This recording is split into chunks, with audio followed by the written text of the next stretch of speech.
At my engagement gala with Vanessa Vance, my elbow accidentally clipped the cake stand. A smear of buttercream landed squarely on the pristine white suit of her best friend, Julian Reed.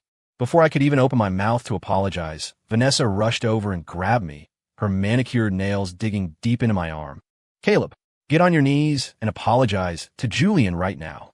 Bow your head to the floor 3 times, or this is over." The entire ballroom went silent. Julian put on a show of fake magnanimity. "Ness, baby, let it go. It's fine." I looked at her, watching her defend another man with such ferocity, and I smiled. I raised my hand. Slap, slap, slap. 3 sharp strikes across her face sent her stumbling back. I ripped the boutonniere from my lapel and threw it at her. "The wedding is off. You two deserve each other." As I turned to leave, I could still hear her ridiculous, high-pitched shrieking. My engagement to Vanessa Vance was the social event of the season in Chicago. Crystal chandeliers blinded the guests, and the champagne tower was stacked higher than a man. The air was thick with the scent of expensive perfume and hollow laughter. I stood in the center of the ballroom, accepting congratulations from all sides. "Mr. Sterling, congratulations. A power couple for the ages. The merger of the Sterling and Vance families means you'll own this city." I held my glass, a practiced smile plastered on my face. Inside, I felt nothing. It was a business merger, a transaction. I understood that. Vanessa clung to my arm, beaming. She wore a custom gown, the diamond-encrusted hem, flashing aggressively under the lights. "Honey," she whispered, her voice cloying. "When we cut the cake, make sure you turn to your good side for the photographers." I nodded. My mind was already on the acquisition contract I had to sign the next morning. The MC on stage droned on with the usual platitudes. The music swelled. It was time for the cake. A 7-tier monstrosity was wheeled out, topped with 2 sugar figurines. Vanessa and I stood shoulder to shoulder, gripping the silver knife. Camera flashes erupted like a strobe light storm. After the cut, I turned to grab a napkin. That's when my elbow hit the dessert plate next to me. The silver platter hit the floor with a deafening clang. The slice of decorative cream cake launched into the air, tracing a perfect arc before splat. It landed with sniper-like precision on Julian Reed's white Armani suit. Cream smeared from his chest down to his waist. White suit, yellow cream. The contrast was comically sharp. The room froze. All eyes locked onto us. Julian stood there, looking down at the mess. He didn't speak. Vanessa detonated first. She spun around, seizing my arm. Her nails pierced my skin. "Caleb." Her voice was shrill enough to shatter glass. "Are you blind?" I frowned, trying to pull my arm away. She gripped harder. "Look at him. Look at what you did to Julian's clothes." She pointed a trembling finger at the stain. "That is custom Armani. Julian bought it specifically for tonight." Julian finally looked up. He twitched his lip into a pained, martyr-like smile. "Ness, let go." His voice was gentle, laced with just the right amount of helplessness. "Caleb didn't mean it. Today is a big day. Let's not make a scene." He shot me a smile. His eyes were clear, his posture perfect. If I hadn't caught the flicker of triumph in his gaze, I might have bought it. Vanessa only got more agitated. "Why should I let it go?" She yanked me toward him. "Caleb Sterling, you will apologize to Julian.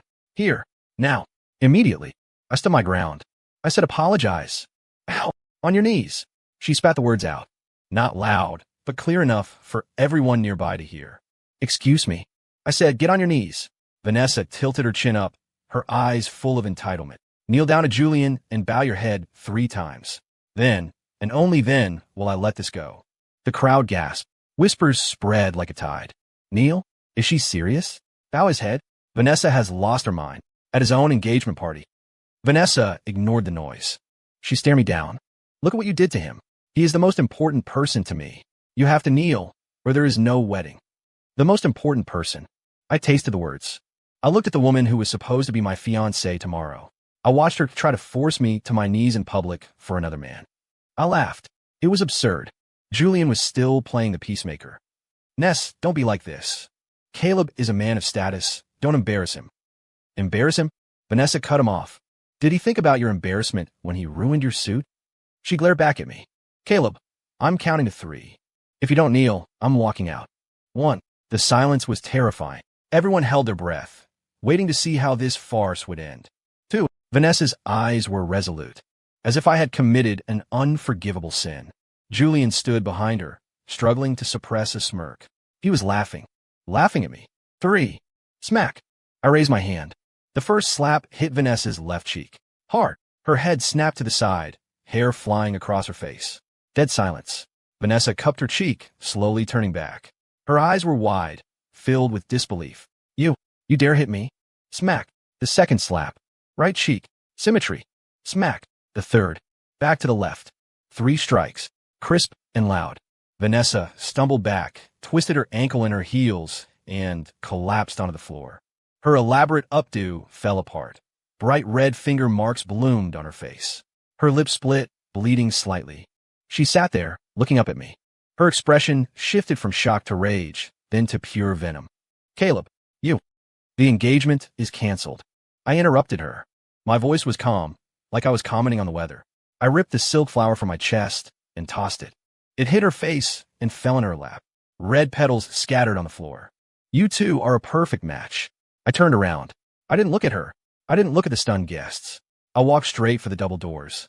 Behind me, Vanessa's hysterical screaming erupted.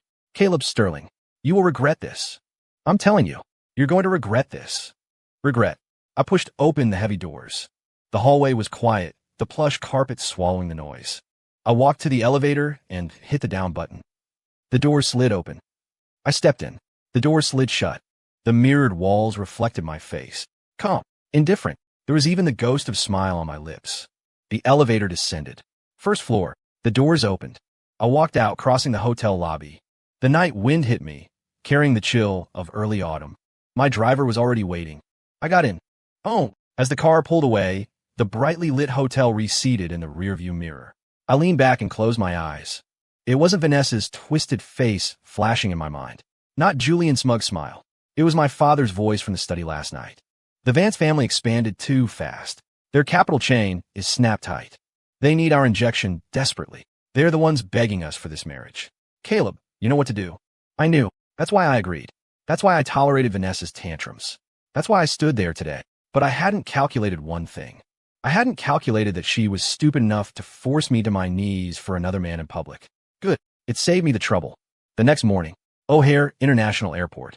I wore a simple black trench coat, carrying only a carry-on. Marcus followed me, reporting in a low voice. The chairman has already spoken with the Vance family. What did they say? Mr. Vance is furious. He demands an explanation. An explanation? I laughed.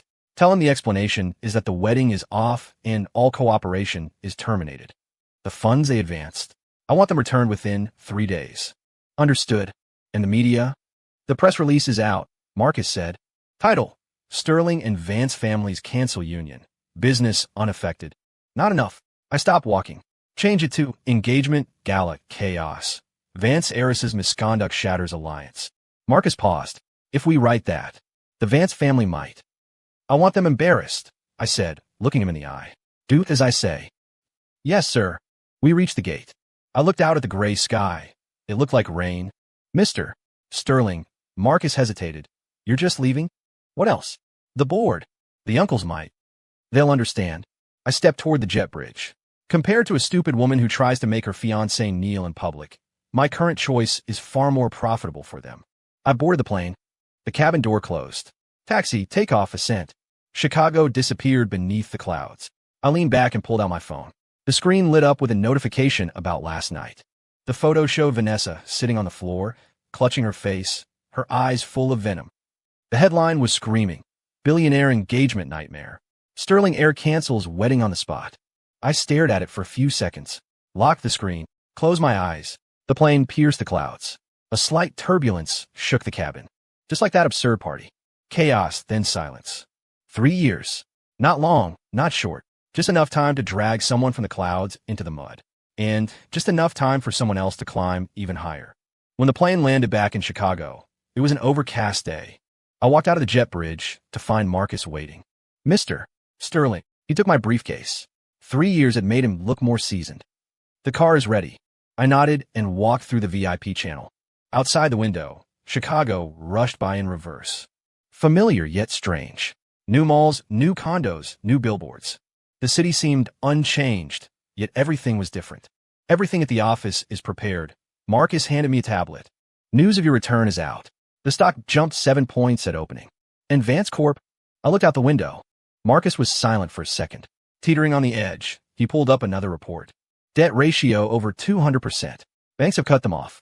3 major suppliers sued last week to freeze assets. Employee wages are 2 months behind. Half the management has fled.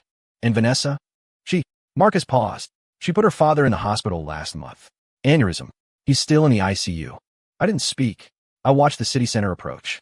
The building that used to bear the golden letters Vance Group now looked dim, like a dying man taking his last breath. The car entered the loop. We turned a corner. Sterling Tower rose before us.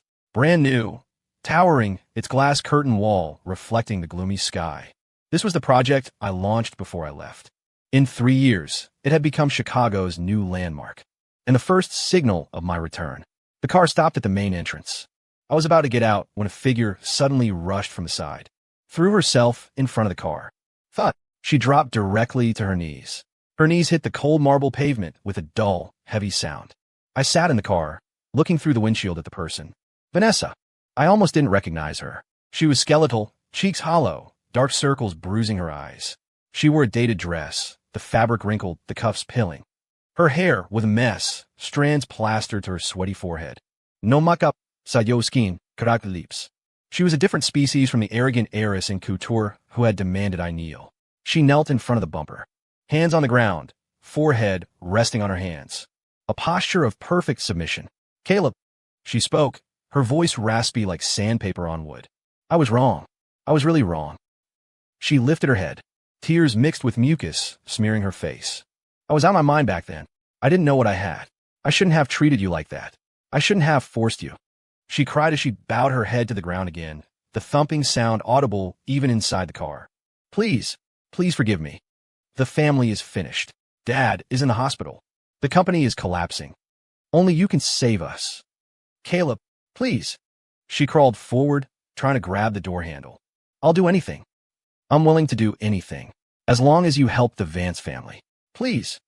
I sat in the car, motionless, watching her through the glass, watching her pathetic face, her tears, her abasement, her despair. I thought back to 3 years ago, the engagement party, her nails digging into my flesh, her screeching command, Caleb, kneel to Julian right now. Bow 3 times. I remembered her face then, arrogant, entitled, looking down on everyone. I remember Julian standing behind her, hiding a smirk. I remember the crowd, shocked, waiting for the show. I remembered the 3 slaps I gave her. I remembered throwing the flower in her face. You two are a perfect match. 3 years. 3 long years. And now, she was kneeling in front of my car, begging me. I pushed the door open, stepped out, stood in front of her, looked down at her. Vanessa lifted her head, looking at me through blurred tears.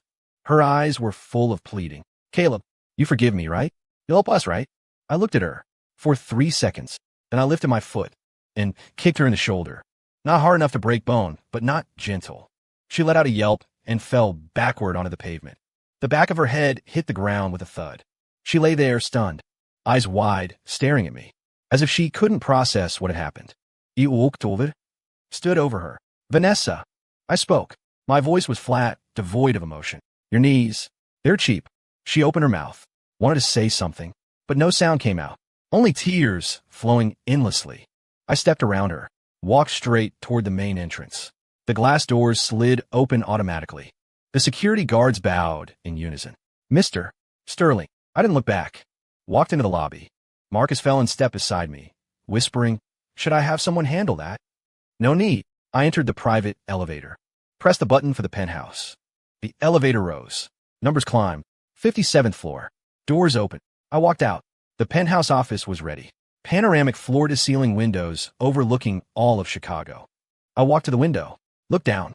That tiny figure was still collapsed on the pavement, like a piece of discarded trash. A few passers-by gathered, pointing. Security finally walked over and dragged her to the curb. She didn't resist. Let them handle her. Eyes empty, staring at the sky. I turned around, stopped looking, sat behind my desk. Marcus placed a file in front of me. Mr. Sterling, the latest financial report on the Vance family. It's worse than we estimated. I flipped it open, glanced at it. Debt, lawsuits, seizures, liquidation. Every word spelled despair. I walked to the wet bar and poured a whiskey. Amber liquid swirled in the glass.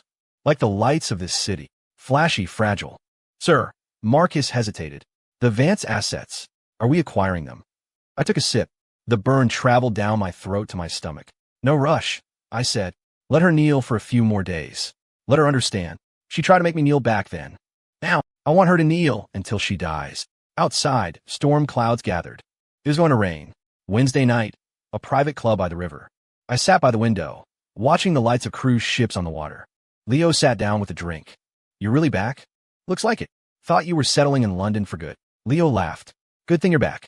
Chicago is interesting right now. How so? The Van Cess. He leaned in, lowering his voice.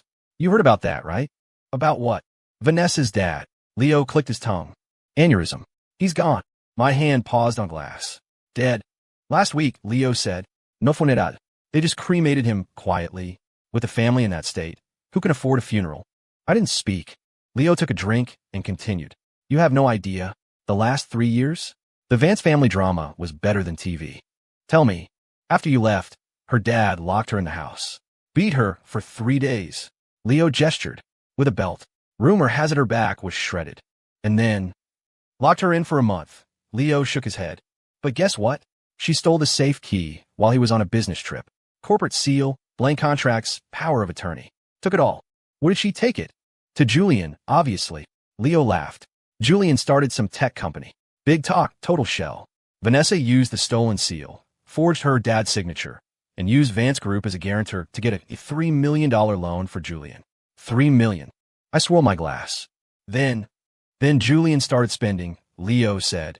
Sports cars, luxury office, hired a bunch of pretty staff, threw team building parties that were just excuses to get drunk. And the project? There was no project. Leo sneered. He's a moron. Knows nothing. Invested in some high-yield crypto nonsense. It was a scam. Money went in, vanished. $3 million. Gone in less than 6 months. Vanessa stole the seal again. Loan another $2 million. Faster this time. 3 months. Gone. When the bank came knocking, her dad finally found out.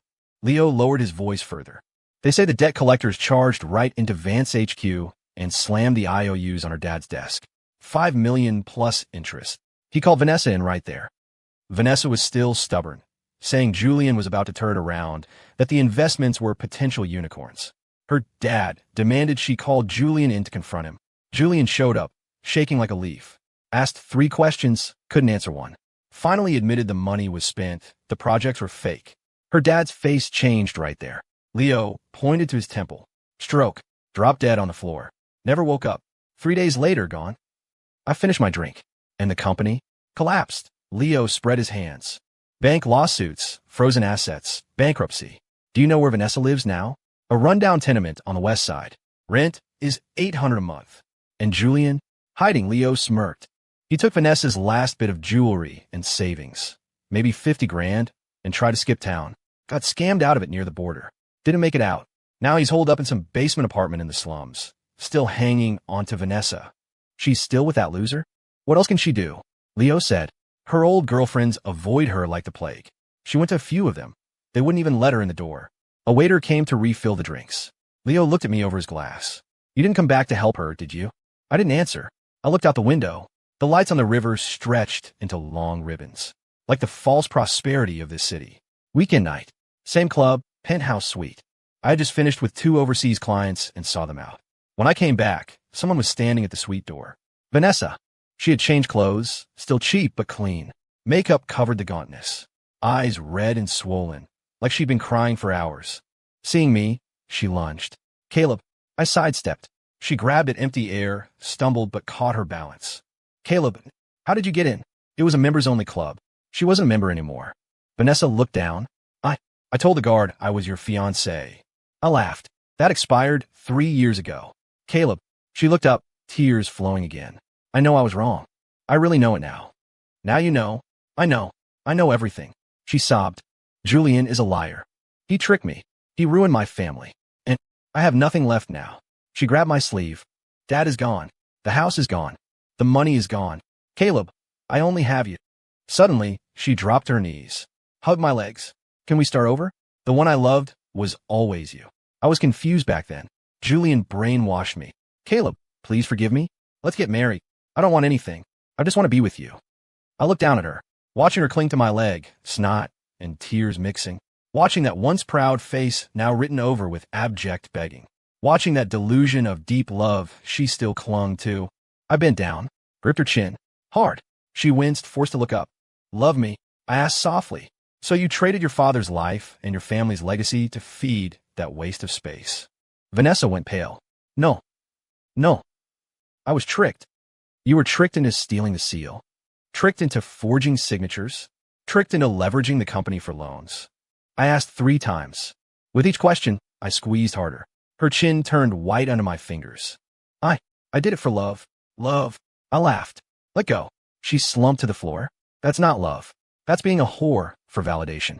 Vanessa's eyes went wide. Caleb, how can you say that? Am I wrong? I looked down at her. For a man, you stole from your own family, killed your father, and destroyed your business. Now that he's broke, you come running back to me. Vanessa, do you think I'm a spare tire? Or just an idiot? No. She screamed. I really love you. I always loved you. Is that what you told Julian 3 years ago? No. At the engagement party, what did you say? I pretended to think. Julian is the most important person to me. Now that he ran, suddenly I'm the most important. Vanessa gaped, wordless. Tears smeared her makeup into a grotesque mask. She looked pitiful, pathetic, and hateful. Caleb, she crawled forward, trying to hug my leg again. I took a step back, raised my hand. Smack, a slap across her left cheek. Harder than 3 years ago. Her head snapped to the side. That one is for being stupid.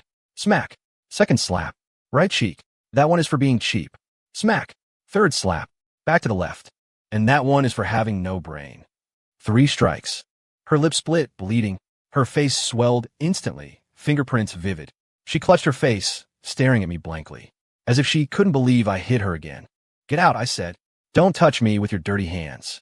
She shook her head, wanted to say more. I turned and waved to the security at the end of the hall. 2 guards ran over. Mr. Sterling, drag her out. Don't let her in again. Yes, sir. The guards grabbed Vanessa by the arms. She struggled, screaming. Caleb, you can't treat me like this. I love you.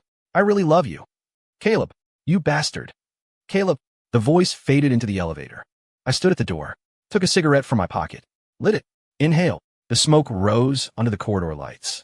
Like those absurd memories. Dispersed, gone. Leo came out of another room, saw me. What happened? Nothing. I flicked the ash. Just a fly. He looked at the elevator, understood. She hasn't given up? Soon. I took the last rag, stubbed it out in the bin. I'm leaving. Already. Yeah. I walked to the elevator. Leo called out. The Chamber of Commerce Gala next week. You coming? I'll be there. Vanessa might try to go. I know. The elevator doors opened. I stepped in. Doors closed. In the mirror, my face was rippleless, like a deep, bottomless pool. What lay beneath the water? Only I knew. The annual charity gala, held in the penthouse of the newly completed International Conference Center, a 5,000-square-foot ballroom. Crystal chandeliers cascaded like waterfalls from the 60-foot dome, illuminating the perfumed crowd below. Men in bespoke suits, women dripping in jewels, hemlines sweeping the polished marble. Politicians, tycoons, celebrities. 70% of Chicago's elite were here. I held a glass of champagne, standing by the window, chatting with a few senior industry leaders. Mr. Sterling is making big moves. Heard you're negotiating an overseas acquisition. Young and promising, much sharper than we were back in the day. I smiled through the pleasantries, scanning the room. These events were half socializing, half theater. Everyone was acting successful, acting dignified, acting like they deserved to be here. Marcus walked over, whispering, Sir, the foundation paperwork is done. The $5 million you donated has been transferred. Good. Also, he paused. Vanessa and Julian are here. I raise an eyebrow. They have invites? They used the name of Julian's old shell company. The invitation should have been voided 3 months ago, Marcus said. The door staff is new, didn't check closely. Where are they? 9 o'clock, near the buffet. I looked over. Sure enough, Vanessa wore an out-of-season knockoff gown. Cheap fabric, bad fit. Heavy makeup couldn't hide the dark circles and wrinkles. Julian stood next to her. His suit was wrinkled, tie crooked, hair greasy, like it hadn't been washed in days. They held glasses, weaving through the crowd, like they were hunting. Should I have them removed?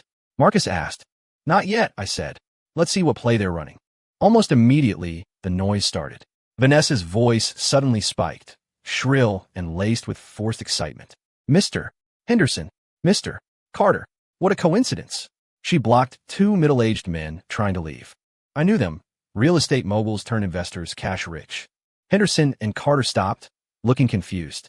They clearly didn't recognize her. Vance Corp was dead. Richard Vance was dead. This Miss Vance was a nobody. But given the setting, they nodded politely. Miss Vance, is there something? Yes. Good news. Vanessa beamed, pulling Julian forward. This is my friend Julian Reed. He has his own startup. It's doing amazing. Julian shoved a business card forward. The business card was printed on cheap stock. Reed Vance Tech. Title, CO. Henderson took it, glanced at it, said nothing. Carter didn't even take one. Miss Vance, we're busy. Don't be in a rush. Vanessa blocked their path. Julian's company has a huge project. Guaranteed returns. We're looking for strategic investors. She lowered her voice, acting secretive. Plus, I'll tell you some inside info. She paused, ensuring those nearby could hear. You know Caleb Sterling, right? Henderson and Carter frowned.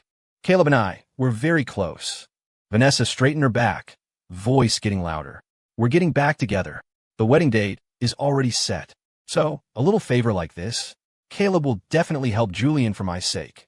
If you invest now, you're getting in on the ground floor. Once Caleb gets involved, the project will fly. 10 times the return minimum. She spoke with manic energy. As if it were true. Julian nodded eagerly beside her. Mr. Henderson, Mr. Carter, we're just starting, but with Vanessa's connections, resources aren't an issue. With Mr. Sterling, it's just one word. People were starting to look. Whispers. Sterling back with Vanessa? Impossible. Vance Corp is dead. But she sounds so sure.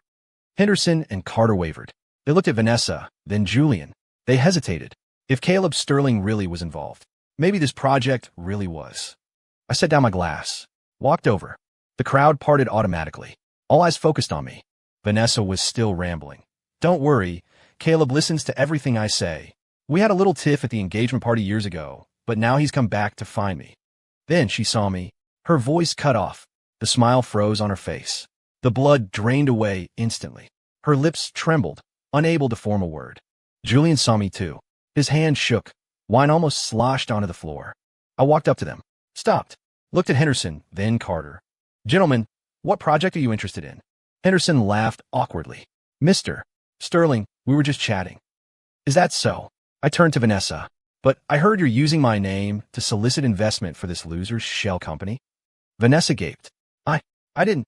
You didn't. I smiled. Didn't you just say it quite loudly? Everyone in the hall heard you. I reached out and took the wine glass from Julian's hand. He didn't dare resist. I swirled the glass. Red wine rippled, looking like blood. Vanessa. I said her name. Since when is my reputation yours to use? She trembled. Caleb, let me explain. Explain what? I cut her off. Explain how you're using my name to scam people into funding this waste of space. I raised my hand. Splash. The entire glass of red wine poured over her head. Dark red liquid ran down her hair, her cheeks, her neck, soaking the cheap dress, blooming into a massive stain on her chest. Vanessa stood frozen, motionless, like a statue doused in paint.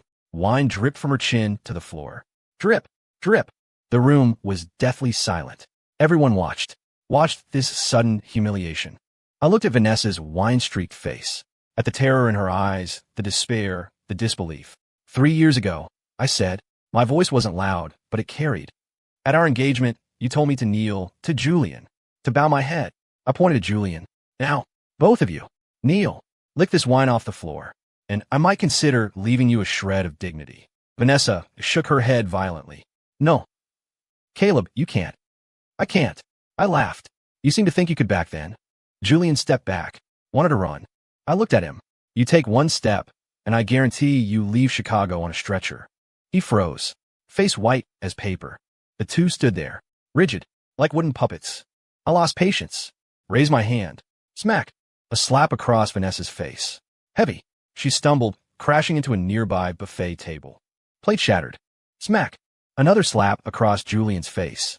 He flew backward, knocking over a champagne tower. Glass shattered. Alcohol sprayed everywhere. They fell to the floor. Vanessa clutched her face, sobbing. Julian curled up, terrified to move. I turned to the guests. Everyone. I spoke. These two people, from today on, are blacklisted in Chicago business. Anyone who works with them, lends to them, or even speaks to them, I paused, is an enemy of Caleb Sterling. An enemy of Sterling Enterprises. Is that clear? Silence. Then nodding. No one dared breathe. I waved. Security ran over. Mr. Sterling, throw them out. Yes. Guard stepped up, grabbing Vanessa and Julian, dragging them out like dead dogs.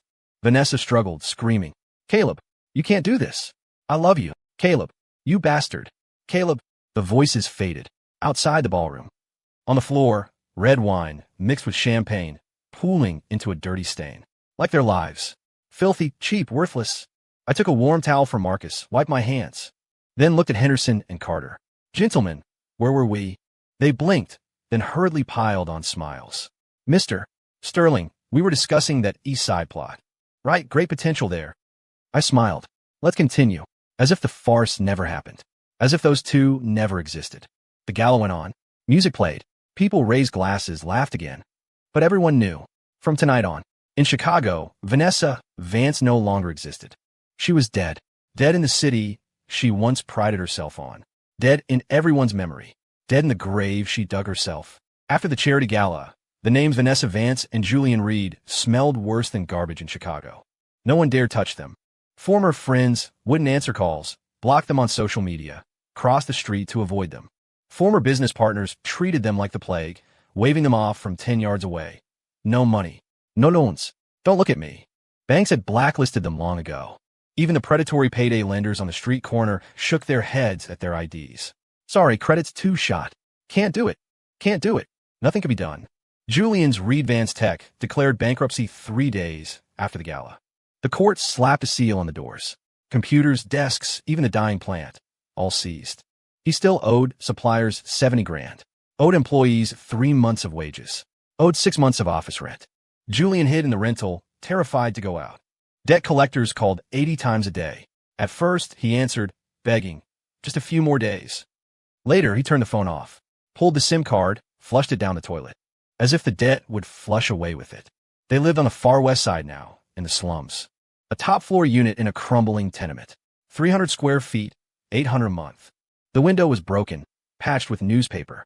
Plaster peeled off the walls in chunks, revealing black moldy brick. The floor was pitted concrete. Bathroom down the hall, shared. No lights in the stairwell. Roaches were roommates, hiding in corners by day, swarming the stove, table, even the bed at night. The first time Vanessa saw one, she screamed. Now she was numb, saw a roach, smashed it with a slipper, went back to staring at the wall. The room had one bed, a broken sofa, a lopsided table. The table was piled with instant noodle cups, some half-eaten and growing mold. The air smelled sour, a mix of mold, sweat, and despair. The fighting started day one. Vanessa sat on the bed, crying at the squalor. It's all your fault, she muttered. Julian squatted by the door smoking, ignoring her. It's all your fault, Vanessa screamed. If not for you, my family wouldn't have collapsed. Dad wouldn't be dead. I wouldn't be in this hellhole. Julian crushed the cigarette on the floor. My fault.